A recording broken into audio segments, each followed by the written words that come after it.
John chapter 11. The raising of Lazarus. Now a man was ill, Lazarus from Bethany, the village of Mary and her sister Martha. Mary was the one who had anointed the Lord with perfumed oil and dried his feet with her hair. It was her brother Lazarus who was ill. So the sisters sent word to him, saying, "Master, the one you love is ill." When Jesus heard this, he said, "This illness is not to end in death, but is for the glory of God, that the Son of God may be glorified through it." Now Jesus loved Martha and her sister and Lazarus. So when he heard that he was ill, he remained for 2 days in the place where he was. Then after this he said to his disciples, "Let us go back to Judea." The disciples said to him, "Rabbi, the Jews were just trying to stone you, and you want to go back there?"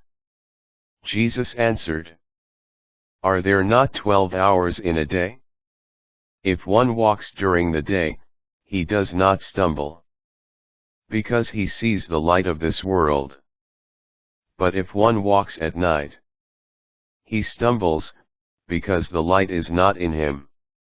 He said this, and then told them, "Our friend Lazarus is asleep, but I am going to awaken him."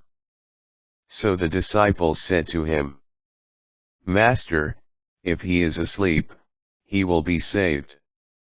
But Jesus was talking about his death, while they thought that he meant ordinary sleep. So then Jesus said to them clearly, "Lazarus has died. And I am glad for you that I was not there, that you may believe. Let us go to him." So Thomas, called Didymus, said to his fellow disciples, "Let us also go to die with him." When Jesus arrived, he found that Lazarus had already been in the tomb for 4 days. Now Bethany was near Jerusalem, only about 2 miles away. And many of the Jews had come to Martha and Mary to comfort them about their brother. When Martha heard that Jesus was coming, she went to meet him, but Mary sat at home. Martha said to Jesus, "Lord, if you had been here, my brother would not have died. But even now I know that whatever you ask of God, God will give you." Jesus said to her, "Your brother will rise." Martha said to him, "I know he will rise in the resurrection on the last day."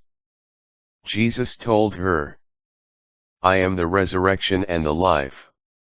Whoever believes in me, even if he dies, will live. And everyone who lives and believes in me will never die. Do you believe this?" She said to him, "Yes, Lord. I have come to believe that you are the Messiah, the Son of God, the one who is coming into the world." When she had said this, she went and called her sister Mary secretly, saying, "The teacher is here and is asking for you." As soon as she heard this, she rose quickly and went to him. For Jesus had not yet come into the village, but was still where Martha had met him. So when the Jews who were with her in the house, comforting her, saw Mary get up quickly and go out, they followed her, presuming that she was going to the tomb to weep there. When Mary came to where Jesus was and saw him, she fell at his feet and said to him, "Lord, if you had been here, my brother would not have died." When Jesus saw her weeping, and the Jews who had come with her weeping, he became perturbed and deeply troubled. and said, "Where have you laid him?" They said to him, "Sir, come and see." And Jesus wept. So the Jews said, "See how he loved him." But some of them said, "Could not the one who opened the eyes of the blind man have done something so that this man would not have died?" So Jesus, perturbed again, came to the tomb. It was a cave, and a stone lay across it. Jesus said, "Take away the stone." Martha, the dead man's sister, said to him, "Lord, by now there will be a stench. He has been dead for 4 days." Jesus said to her, "Did I not tell you that if you believe, you will see the glory of God?" So they took away the stone. And Jesus raised his eyes and said, "Father, I thank you for hearing me. I know that you always hear me. But because of the crowd here I have said this, that they may believe that you sent me."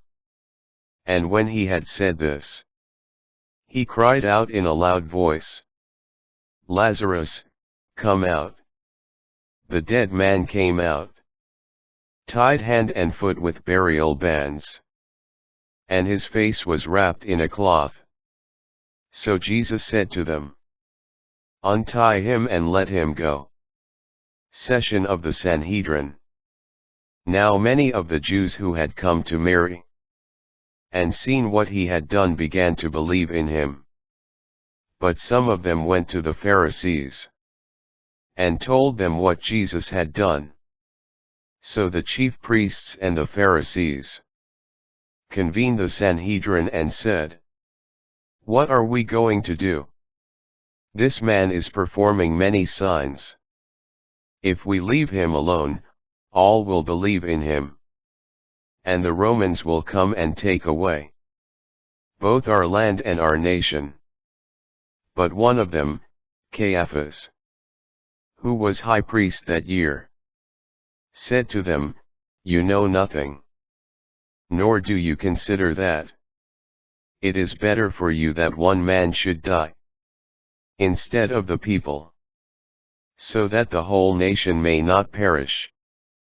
He did not say this on his own, but since he was high priest for that year, he prophesied that Jesus was going to die for the nation, and not only for the nation, but also to gather into one the dispersed children of God. So from that day on they planned to kill him. So Jesus no longer walked about in public among the Jews, but he left for the region near the desert, to a town called Ephraim, and there he remained with his disciples. The last Passover. Now the Passover of the Jews was near, and many went up from the country to Jerusalem before Passover to purify themselves. They looked for Jesus and said to one another, as they were in the temple area, "What do you think? That he will not come to the feast?" For the chief priests and the Pharisees had given orders that if anyone knew where he was, he should inform them, so that they might arrest him.